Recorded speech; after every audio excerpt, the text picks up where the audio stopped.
ko'krak nishoni olish javobini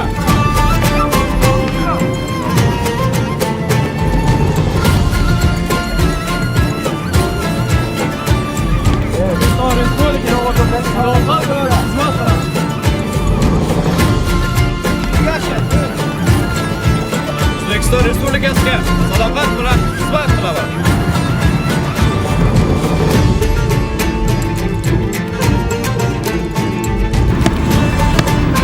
Qo'mondon, Yavuz Mansurat nomidagi Harbiy akademik litseyining 152 nafar bitiruvchilariga diplom va ko'krak nishonlari tarqatildi. Bugun biz o'ziga xos tarixiy lahzalarga guvoh bo'lmoqdamiz.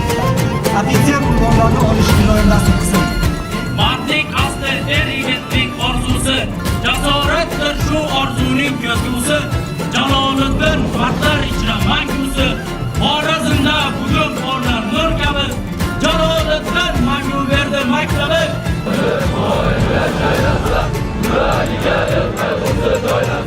Vatan desa qolishga aylansa, shu emasmi yigitlikning maqsadi. Jaloliddin mangu